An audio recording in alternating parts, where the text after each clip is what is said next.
Agora eu sei que o câncer não escolhe idade, raça, sexo, questão financeira.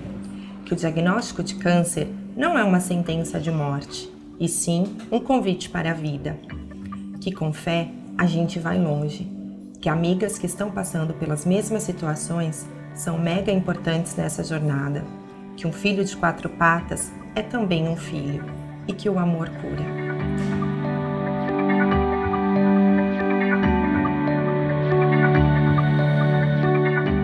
Minha história começa em 2009, em meados do ano.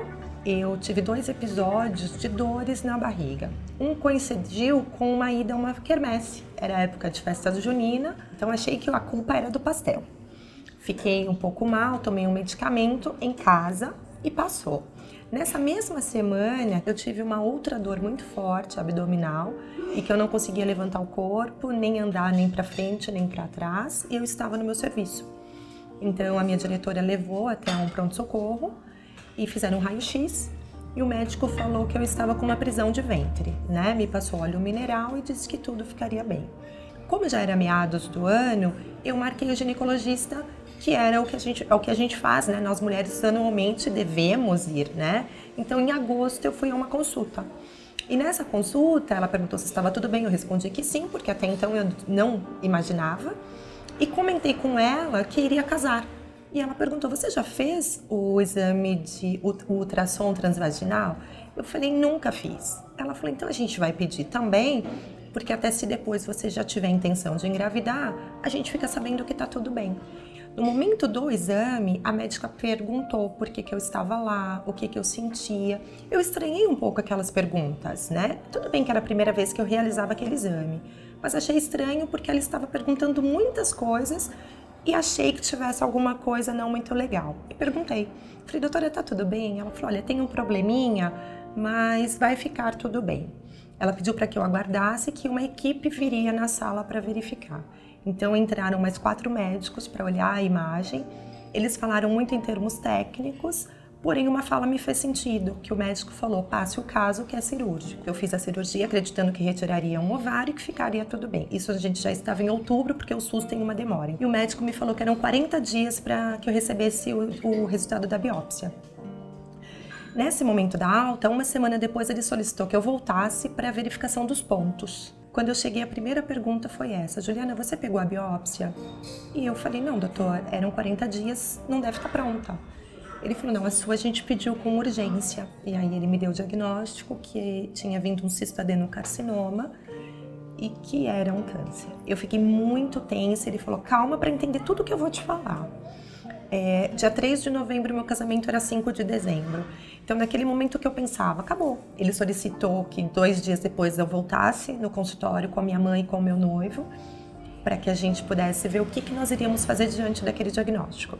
Ele contou tudo, quais seriam as etapas que eu iria enfrentar e como a gente tomou essa decisão de não mudar nada, nem a data. Ele permitiu que a gente casasse, fizesse a lua de mel, porque também já estava paga. E aí a gente já estava quase Natal, né? Ele falou, bom, já é muito sofrimento. Então a gente aguarda passar Natal, Ano Novo, e em janeiro esteja de volta no centro cirúrgico. Em janeiro de 2010, eu retornei para o centro cirúrgico, foi feita uma cirurgia de porte bem maior, né? Eles tiraram várias amostras de outros órgãos e eu fui encaminhada para oncologia. Foram, a princípio, 6 ciclos, eu fazia a cada 21 dias, né? E a parte mais difícil, de fato, é a quimioterapia. E quando a gente recebe um diagnóstico como esse, de uma doença grave, a gente tem que entender que a gente tem que encarar. E ele não está dizendo para você que é o seu fim, pelo contrário, ele é um começo. Ele é um começo para você se ver, para você enxergar o seu corpo, os seus sinais, para você correr atrás daquilo que é importante para você lutar pela sua vida, para você, quando ouvir alguma coisa e que aquilo não te confortar, ir atrás. Se talvez eu tivesse só acreditado que era uma prisão de ventre quando eu passei pelo médico, eu teria ficado tranquila. E eu fui fazer os meus exames anuais, né? Os exames ginecológicos, eles têm que acontecer anualmente. O ultrassom transvaginal, ele não é solicitado. Depois que eu descobri, eu estava com 29 anos, eu nunca tinha feito. Eu tinha amigas com mais idade do que eu que nunca tinham feito esse exame. Então eu acho que a gente tem o direito de pedir, sim. O Papa Nicolau, ele é importante, mas ele não identifica nenhum risco de doença de ovário. Então a gente tem que começar a falar. tem que ser divulgados sintomas que eles são muito parecidos com outras questões que a gente não imagina ser câncer. Então a gente muitas vezes entra num consultório e não conversa com o médico. Eu sei que a disposição dele também faz parte, mas muitas vezes se você procurar por ele, se você comentar alguma coisa, ele vai te atender, mesmo se tratando do SUS, porque eu acho que a gente tem que falar. O médico, ele está lá, mas muitas vezes ele não sabe o que a gente traz. Então, se você chega no consultório e fica aguardando com que ele te fale, ele não tem bola de cristal. Eu tinha uma certeza muito grande dentro de mim que eu seria mãe. E eu não sei porquê, talvez porque eu tenho a minha mãe como sendo uma pessoa muito importante na minha vida, né? Eu acho que eu queria ser um pouquinho do que ela é. E aí foi muito difícil eu me deparar com essa impossibilidade de uma gestação. Como eu tive a esterectomia total, eu vim me agarrando, porque primeiro eu tirei um ovário, depois eu tirei um outro ovário e pedi para ficar com o útero. Quando eu fui para oncologia, eles discordaram, então eu tive que voltar pela terceira vez no centro cirúrgico para poder retirar esse útero, porque eles acharam que seria um risco muito grande eu permanecer com o órgão sem saber se ele estava totalmente saudável. Eu completei em fevereiro de 2016 5 anos da minha última quimioterapia. Hoje eu sou outra Juliana. Eu tinha planos que eu falava assim, o dia que eu me aposentar, eu vou fazer isso. Eu não espero mais. Será que eu vou me aposentar? Por que eu tenho que esperar o dia da minha aposentadoria, né?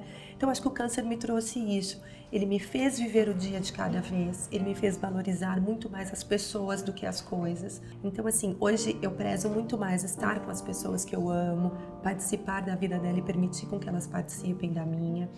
E nesse retorno médico foi até engraçado, porque eu cheguei e falei, doutor, eu tô com medo.